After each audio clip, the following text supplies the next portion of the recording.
Hello everyone, welcome back on my channel. आज हम हिंदी की क्लास करने जा रहे हैं, मतलब जो भी रिसेंटली एग्जाम्स हो रहे हैं तो उसमें हिंदी का जो सेक्शन आता है उसका आज हम सॉल्यूशन करेंगे। जो हम कर रहे हैं ना, ये 12 अगस्त को एग्ज़ाम हुआ था एनटीटी का, उसका पेपर है ये हिंदी सेक्शन, उसका हम आज सॉल्व करेंगे।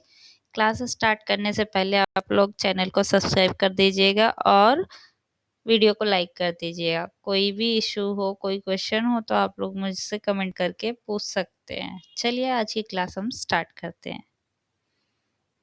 क्वेश्चन नंबर 1 है, निम्नलिखित लोकोक्ति के लिए उपयुक्त अर्थ का चयन करें।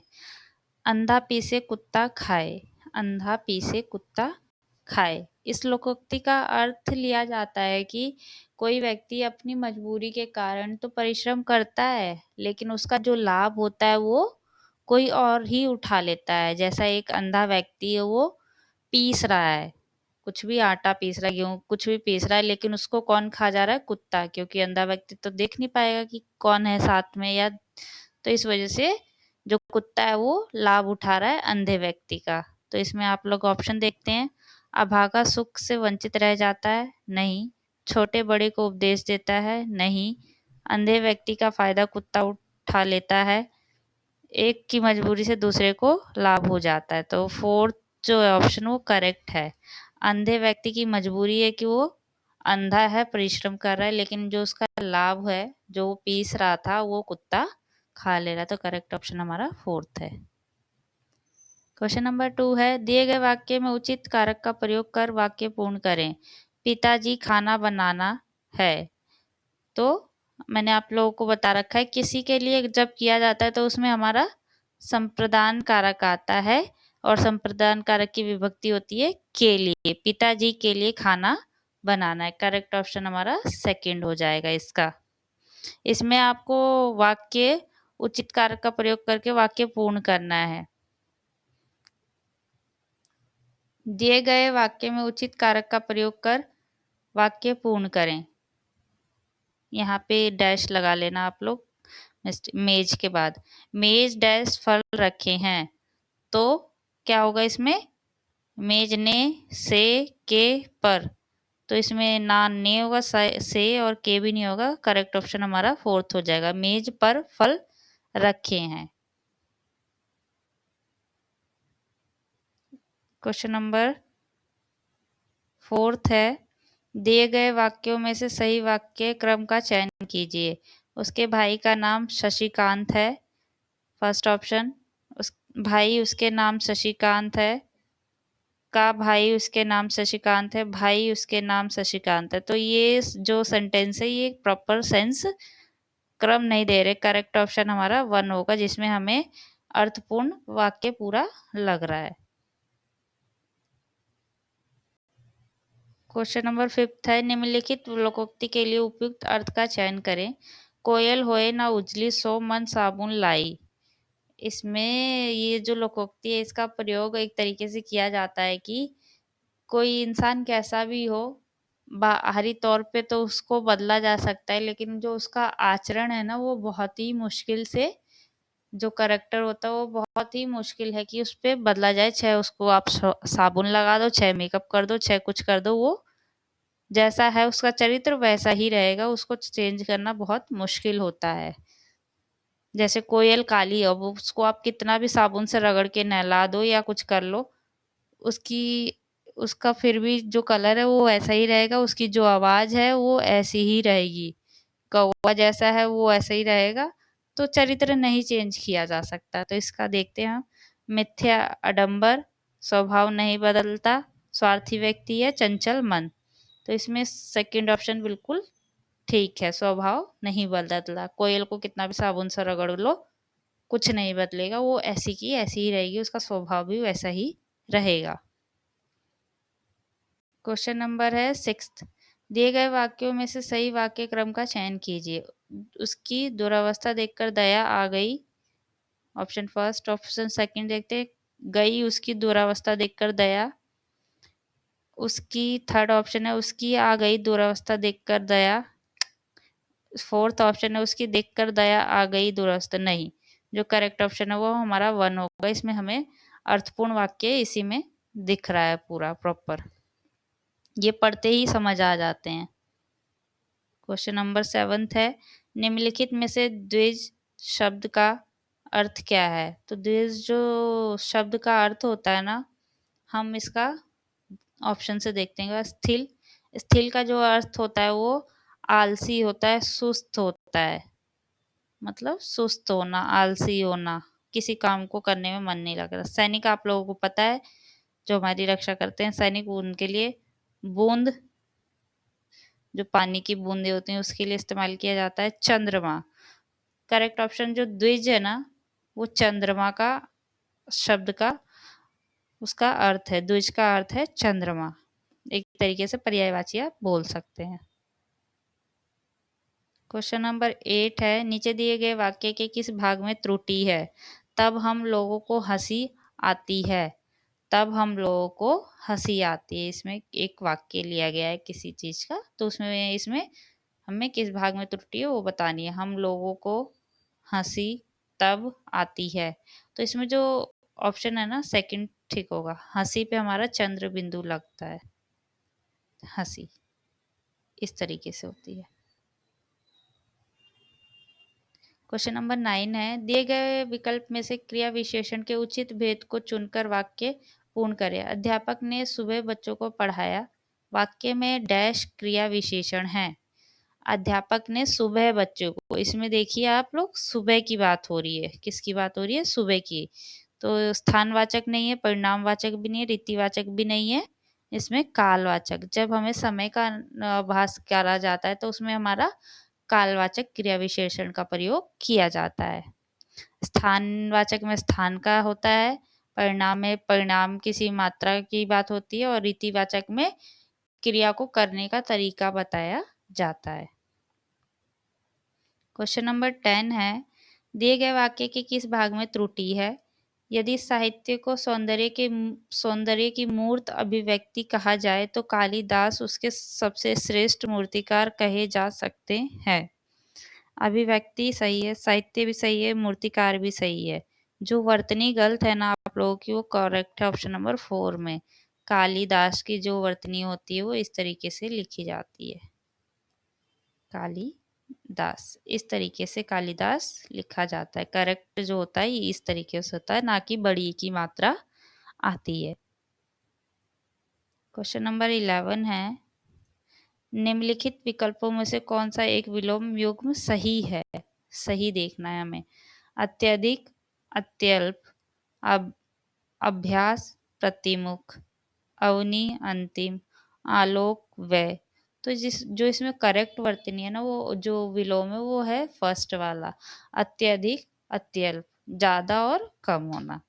अभ्यास का प्रतिमुख नहीं होगा, अवनी का पृथ्वी होता है तो इसका अंतिम नहीं हो सकता। आलोक का मतलब एक प्रकाश होता है तो इसका वह भी नहीं होगा। तो ये सारे जो तीनों वो गलत है, करेक्ट ऑप्शन हमारा 1 है।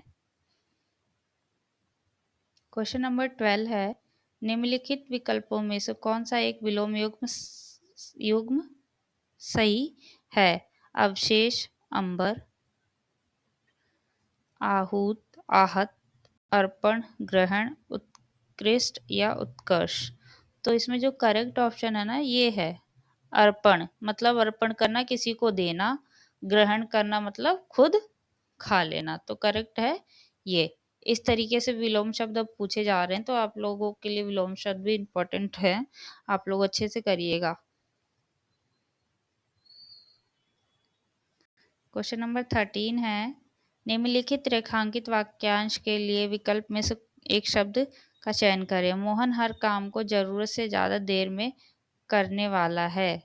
यहाँ पे देखिए जरूरत से, ये रेखांकित है आप लोगों का, जरूरत से ज्यादा देर में करने वाला। जो जरूरत से ज्यादा देर, देर जहाँ पे होती है ना वहाँ पे विलंबी आता है। क्या आता है? विलंबी। करेक्ट ऑप्शन हमारा 1 होगा। विलंबी का अर्थ ही होता है देर से करना, तो करेक्ट ऑप्शन हमारा 1 है। अदूरदर्शी का मतलब होता है जो दूर की ना सोचे, मतलब भविष्य की ना सोचे। दीर्घदर्शी जो दूर की सोचता हो, मतलब भविष्य की सोचता हो। दीर्घसूत्री होता है जो किसी काम को करने में आवश्यकता से अधिक समय ले, आवश्यकता से अधिक समय ले उसे दीर्घसूत्री कहा जाता है। तद्भव शब्द का चयन करें।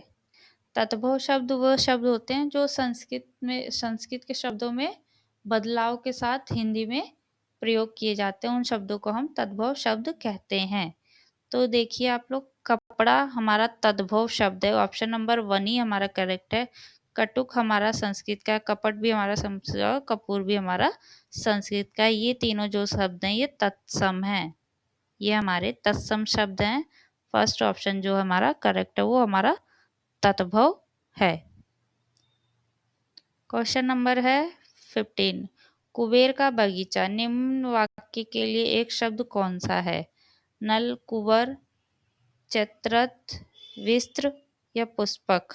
तो जो कुबेर का बगीचा है ना, कुबेर के बगीचे को जो कहा जाता था उसका अर्थ होता था चित्ररथ, इसके लिए प्रयोग किया जाता है। चित्ररथ को कुबेर का बगीचा कहा जाता है। विस्त्र, विस्त्र का जो अर्थ होता है वो होता है बदबूदार, बदबूदार। पुष्पक, जो कुबेर का विमान था ना उसको कहा जाता है पुष्पक, विमान को, कुबेर के विमान को पुष्पक कहा जाता है। ये आप लोगों के ऑप्शंस हैं।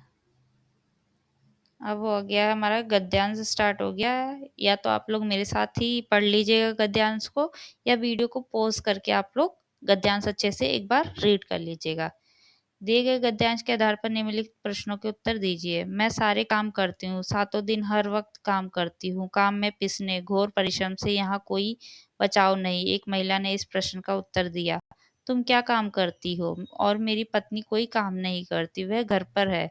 एक पुरुष ने इस प्रश्न का उत्तर दिया, तुम्हारी पत्नी क्या काम करती? ये दो प्रत्युत्तर जाति वर्ग सीमा से परे महिलाओं की काम की जटिल प्रकृति का सूचक है। वास्तव में महिलाओं के कार्य ने समाज को सपोषित किया है। महिलाएं गृहस्थी के लिए दौड़ती हैं, बच्चों का पालन पोषण करती हैं, बीमार और बुजुर्गों की चिंता करती हैं, खेती पर और कारखानों में कठिन परिश्रम करती हैं। महिलाएं दफ्तर, खेती, कारखानों में काम पर दिखती हैं, पर अधिकतर समय उनके व्यस्त हाथों को सामाजिक परिवेश की वजह से लोग महत्व नहीं देते। उनके कार्यों और योगदान को समाज ये मानकर चलता है कि परिवार की बेहतरी और उसको बनाए रखने का उनका योगदान, समाज परिवार के लिए उनकी चिंता, पारिवारिक सदस्यों का पालन पोषण और इन सब के लिए स्वयं को मिटा देने की प्रवृत्ति प्रकृति और स्त्रियोचित गुणों का परिणाम है। क्वेश्चंस देखते हैं गद्यांश के जो दिए गए हैं। क्वेश्चन नंबर 16 है, दिए गए गद्यांश के लिए उपयुक्त शीर्षक का चयन कीजिए। महिला और राजनीति, महिला और संगीत, महिला और अशिक्षा, महिला और कार्य। तो महिला और राजनीति की कहीं बात नहीं कही गई है, संगीत की भी नहीं की गई, अशिक्षा की भी बात नहीं की गई है। करेक्ट ऑप्शन जो होगा हमारा ये होगा कि महिला और कार्य, क्योंकि जो शीर्षक हम दे सकते हैं यही दे सकते हैं, महिला और कार्य, क्योंकि उसमें महिलाओं और उनके कार्यों के बारे में बताया गया है गद्यांश में। क्वेश्चन नंबर 17 है, तुम क्या काम करती हो? प्रश्न के संदर्भ में महिला का कौन सा कथन असत्य है? मैं सारे काम करती हूँ, महिला ने ये भी कहा। मैं कोई काम नहीं करती, मैं काम में पिसने से यहाँ कोई बचाव नहीं, ये भी कहा था। सातों दिन हर वक्त काम करती हूँ, ये भी महिला ने कहा था। जो करेक्ट ऑप्शन है वो हमारा सेकंड है। महिला ने कहीं भी नहीं कहा कि मैं कोई काम नहीं करती, बल्कि पुरुष ने कहा था कि मेरी पत्नी कोई काम नहीं करती गद्यांश में। इसके बाद है क्वेश्चन नंबर 18 है, महिलाओं के कार्य के विषय में कौन सा कथन असत्य है? बीमार और बुजुर्गों की चिंता करती हैं, सही है।